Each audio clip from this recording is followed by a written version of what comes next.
Oh man, that was long. Hello and welcome to FTTR. I am Ewan McQuaid, and today we are talking about Double or Nothing 2022, the third, yes, potentially third. Don't at me on that. Third AEW Double or Nothing show. And yeah, this is my review. I'm going to run down the card, tell you my thoughts on every match, every angle, everything that happened on the show, and that is it. Shall we just jump straight into it? You know how a review works, of course. So first we had Mark Sterling and Tony Nese versus Danhausen and Hook. This match was fun. It was really fun, and it was nice to see Hookhausen working together. Good that they got the win. I'm not sure where Hook goes from here. It's a bit of an interesting one for him, because I don't know whether, he'll split from Danhausen, because you don't really want Hook, who is this major breakout star, to sort of develop too far into comedy. So I don't know whether they go their separate ways after this, if Hookhausen remains a thing. Maybe Danhausen comes in between Hook and Team Tarz. I think that'd be quite interesting, doing that kind of split. So yeah, not sure where they go, but fun match, entertaining for the buy-in, and that led straight into the main show. Now the main show kicked off with Wardlow versus MJF. If Wardlow wins, he gets an AEW contract. So I'm not going to address the elephant in the room, anything to do with MJF's contract, all that shenanigans, because until something sort of concrete comes out about what's happening with his deal, I don't really want to address it. It makes me sad because I love MJF so much. So let's just talk about the match. It was really, really fun. I liked MJF playing off that stuff, the aeroplane bit. I thought was hilarious. I thought that was really cool. And then we got Wardlow's entrance. Wardlow stomping down to the ring, Goldberg-esque. And it was exactly what I wanted it to be. Sort of cathartic comedy violence of Wardlow just powerbombing MJF. He caught him in that powerbomb and he didn't relent. I thought it was exactly the way the story should have finished. It didn't need some sort of twist at the end. This was perfect. Perfect ending. And if MJF is to leave, if he's released from his contract, whatever, I think this is the perfect way for him to go out.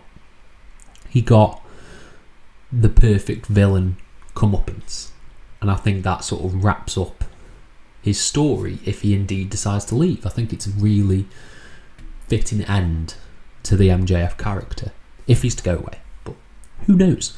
The next match was the Hardy Boys versus the Young Bucks. Now if you'd have asked me if I wanted to see this match a few years ago, I would have said yes, of course. And we did. We saw it in Ring of Honor. We saw the Ladder War.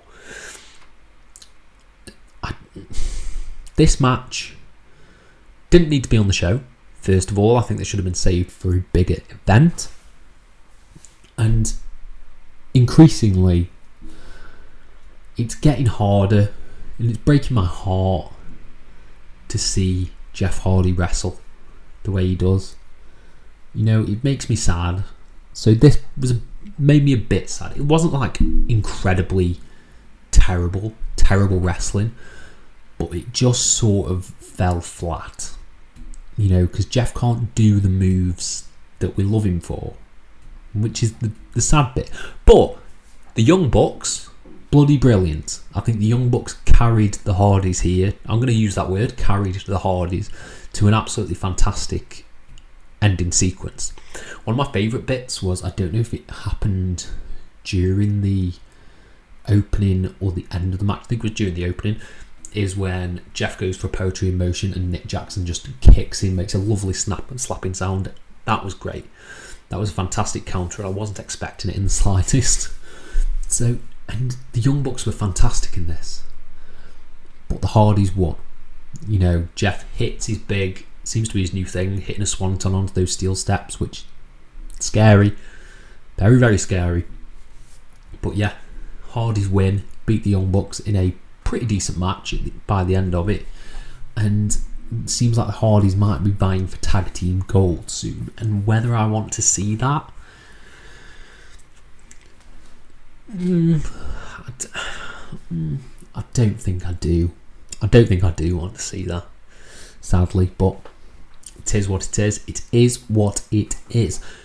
Then we got the TBS Championship match. We got Jade Cargill versus Anna Jay. This didn't need to be on the show, Tony Khan. Oh my god.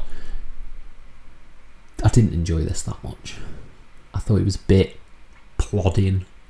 Anna Jay was a bit stilted in some of her moves and some of her running the ropes and stuff. Didn't look as crisp as I thought it should. And it got a bit clumsy towards the end when Jade hit the top rope. I can't remember what she calls it. Jaded? I think she calls it Jaded. That might be a different move, but I think she hit the Jaded from the top rope. But that wasn't really, the point of the match for the in-ring work. No, this was to set up 2 huge debuts for AEW.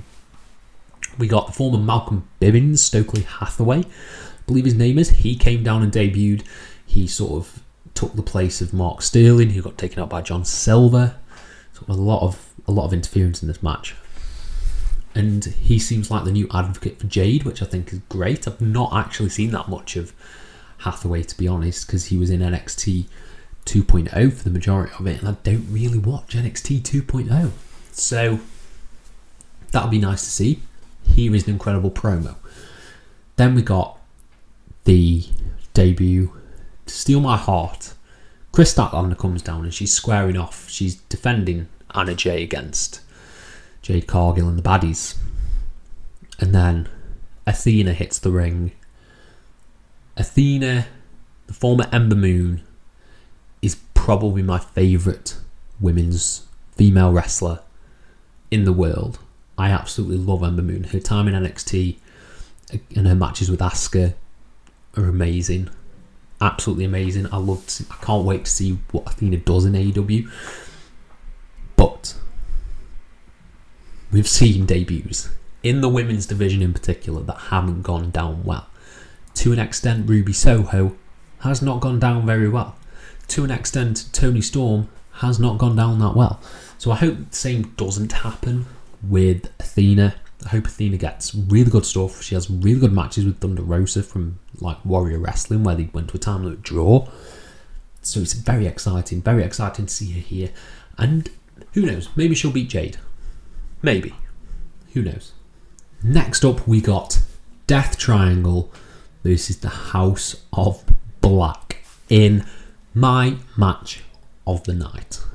This, I honestly was not really looking forward to this, because I thought it was just another filler match on a way too bloated card. But these 6 men delivered in spades. I absolutely love this. There's too much to run down. This is one of the most fast-paced and frantic matches I've ever seen in my life. Seeing Buddy Matthews just, oh my god, Buddy Matthews in Phoenix in particular, Malachi Black's Black Mass spree at the end, Brody King's massive suicide dive. I absolutely loved it, every second of it, and I even loved lights cutting out, and there she is. Seeing Julia Hart as part of the House of Black, honestly, I think she looks great in it. I really do. I think she's a great fit. Hitting the mist on Pac, fantastic. I hope this doesn't continue. I want to see them go their separate ways and do separate things. But I think the House of Black as a unit now feels a bit more complete. And maybe they can move on to Tag Gold, TNT Gold, maybe even push Malachi into that world title picture. We'll see. Then we headed into the Owen Hart finals. First match. Now, this is my low light of the night, actually. Adam Cole versus Samoa Joe. I think I'd actually hyped this match up too much in my head. I thought this was going to be match of the night. I thought it was going to, be on the same caliber level as Adam Cole's takeover matches or the Hangman Page match that really sort of stood out to me. But it wasn't. It was a bit slower, and it was a bit more, I don't know what the word is, it just didn't click. It didn't click for me, this one. I thought Joe looked great, and I thought Cole looked great as well, but something about it just didn't feel like it was running on all cylinders. Whether they've got something left in the tank for another match or something down the line, I'm not too sure. But in the end, Cole won with a one, that's shot in, boom, one boom to the back of Samoa Joe. Thought it was a fine match, absolutely fine, but nothing to write home about, which is sad given the talent involved. And then we got, following that, Britt Baker versus Ruby Soho for the women's Owen Hart Cup. That got away from me. I'm very tired today. My voice is going a little bit, I don't know if you can tell. But this match was better. I really enjoyed this one. I thought the lack of interference on Britt's side really helped, because if you look at the card, there was a lot of interference beforehand in the matches. You had the baddies in the Jade Cargill match, you had Julia Hart technically in the House of Black match, you had Bobby Fish coming down in the Adam Cole Samoa Joe match. So I was worried we were going to get a string of 4 and Rebel and Jamie Hayter might come out, but no, Britt won this on her own in what was a great match. I thought this was really fantastic stuff. Britt wins, LOL, becoming a thing. I don't know if I'm getting sick of Britt winning, or for me personally, I think Ruby Soho should have won, because just the idea of Adam Cole standing there with someone who is not Britt Baker would have been a really cool visual of him just like scowling, being really miserable about it. But with the thing that came after Britt won with a reverse roll-up, so I imagine we're going to get a third Ruby Soho match where Ruby picks up the win. I'd like to see that. Then we've got Martha Hart presenting the beautiful Owen Hart Foundation Tournament belts, which I think look great, look really cool. I hope they wear them on TV. Not that the company needs more belts, okay? Not that they need more belts. Martha Hart cut a really nice speech. She did a really nice speech about everything the Owen Hart Foundation does, how she seems so into wrestling again. I thought it was a really nice way to put over the tournament in that respect. Right. Then we got American Top Team versus Sammy Guevara, Ty Conti and Frankie Kazarian. This match was all over the place, batshit crazy, and I kind of didn't like it. I'm not into anyone here at the moment. I don't care for American Top Team in the slightest. Sammy Guevara is just, I don't know, I'm just kind of done with the act already, and I haven't been given enough reason to care about Frankie Kazarian to that extent. The only person I was into in this match was Paige Van Zandt, and that's mainly because of sort of the MMA credentials she brought in. I thought she had some really nice spots in this. I really loved her punch to the gut for Sammy Guevara, which he sold like a champ. But the issue with this match is the dynamics were all over the place, because our American Top Team heels, they turned heel on Kazarian, and then Sammy Guevara and Ty Conti are definitely heels. Frankie's aligned with Sammy Guevara and Ty Conti, who are heels. So I just don't know, and the dynamic just didn't work in the slightest, and no one could get into this match. Thankfully,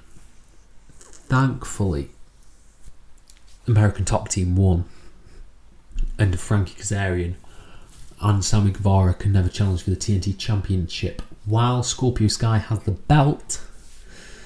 But yeah, this was an absolute clusterfuck of booking that I did not enjoy. I didn't enjoy this. No. Draw a line under this. Get that belt on Keith Lee right now. Right now, Tony Khan. Put Keith Lee for the TNT Championship as soon as possible, please. We still have a lot of matches to go through. I didn't realize this show, okay? Should we take this time to talk about the show length, okay? 4 hours and 40 minutes. Not acceptable. Come on. I know you've got like get your money's worth and that, but that's so long. And there's so many matches here that could have been trimmed. Like the one we're going to speak of right now, which is Darby Allin versus Kyle O'Reilly. Now, I feel bad saying this match could have been cut because, to be honest, this was probably like top 3 matches of the night for me. I thought this was absolutely sick. Some of the spots, Darby fucking planting his head into the ground off that suicide dive.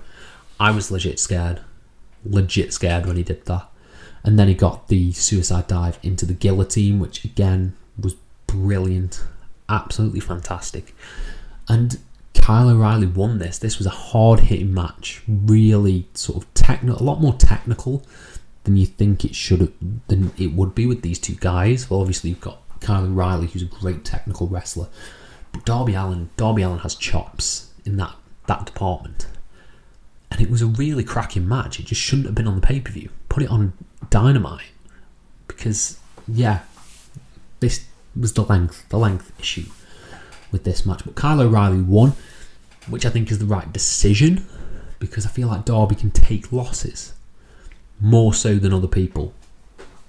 Kyle O'Reilly really needed a win, and I imagine it's going to be furthering him and the tag stuff, maybe for when Kenny comes, or maybe a tag match at Forbidden Door. We shall see. After that, we got another fantastic match. Serena Deeb versus Thunder Rosa for the AEW Women's World Championship.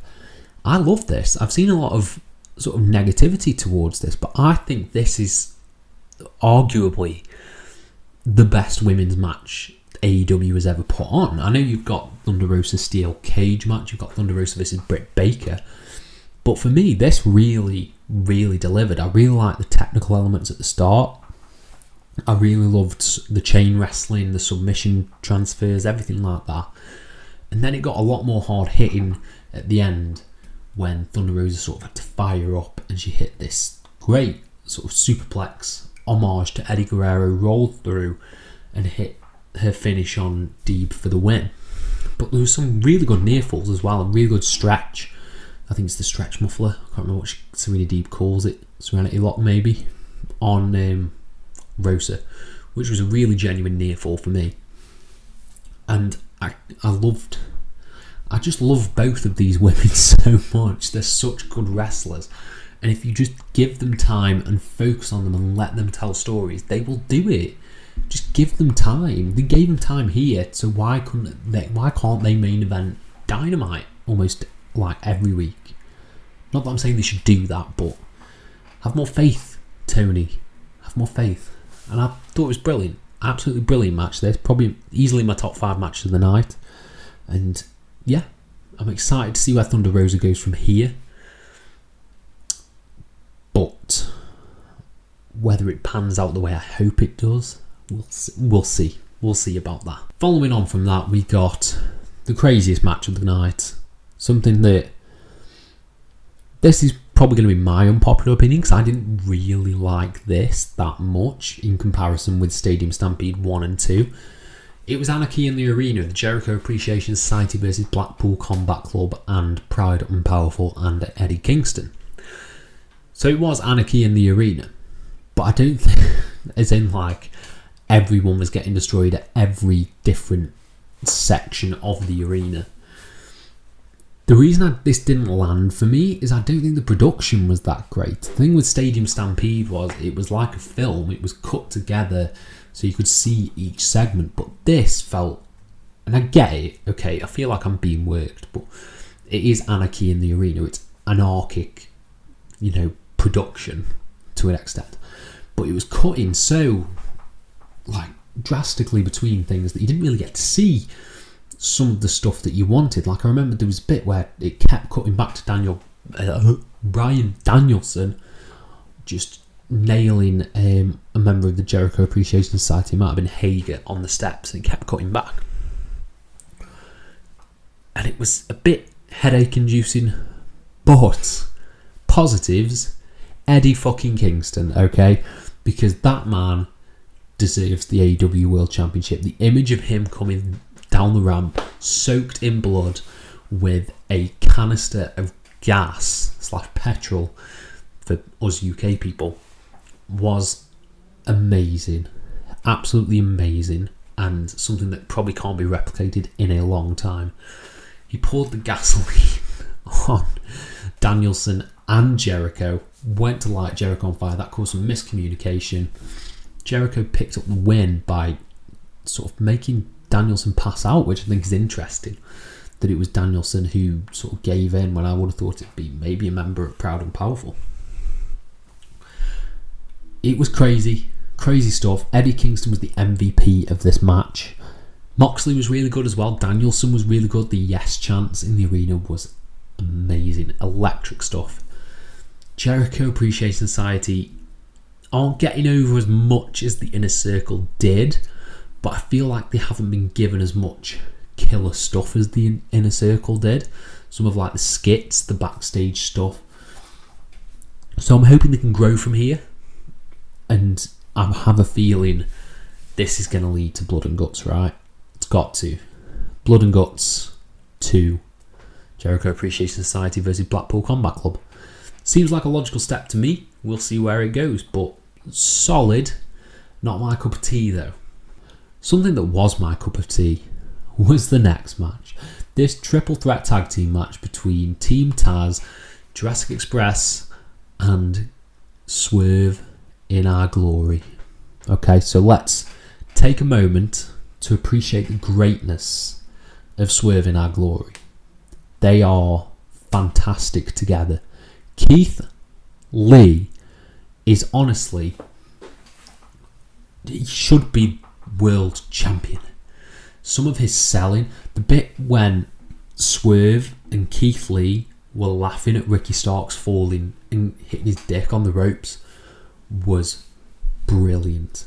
They are so charismatic together. They are a perfect package, and I don't understand why they didn't win here. To keep the belts on Jurassic Express seems like an oversight to me, because they haven't done anything with the belts since winning them. They've been, playing background players in their own feuds to the Young Bucks and Red Dragon, and now Keith Lee, Swerve and Team Taz. The down with this, and it's very rare that I get angry about a decision, but it seemed like such a sure bet that Swerve and Our Glory were going to win, and they should have won. They really should have won this one, and I feel like it's taken away a bit from their sort of aura and mystique that they didn't, because Swerve was the one who got pinned as well, which I don't think is a great look for the team. So we'll see where they go from here.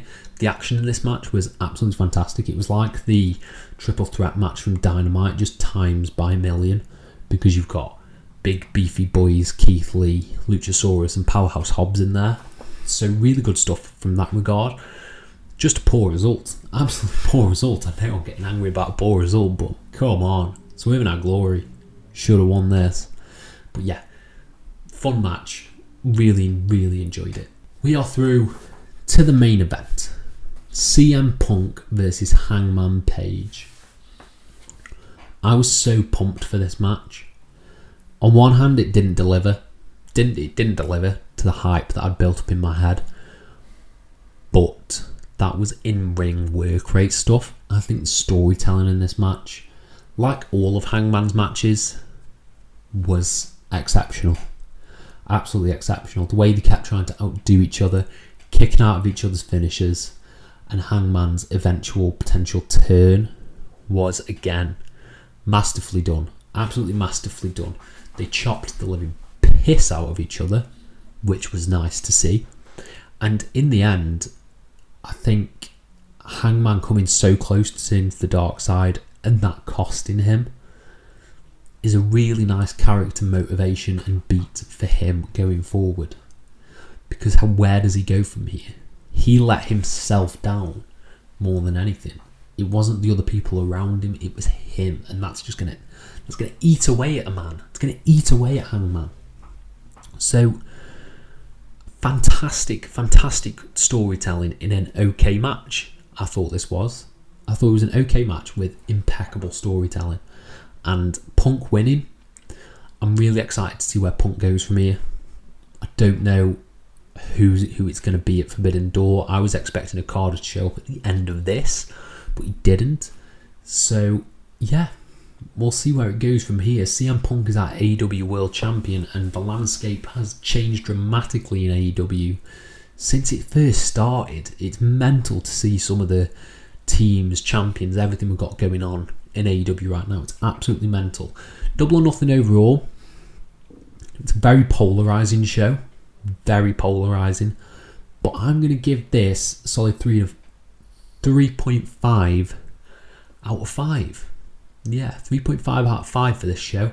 I don't think it's lived up to the highs of other AEW shows, but some of the matches, that 3-way tag, the 6-man tag were both great. Serena, Deeb and Thunder Rosa was great. MJF versus Wardlow, perfect end to the story, perfect storytelling in CM Punk versus Hangman. There was so much good on this show, and yeah, I'd recommend checking it out if you haven't. Let me know your thoughts on the show down in the comments below, and I'll try and reply to every single one of you. Thank you all ever so much for your support, and have a nice day.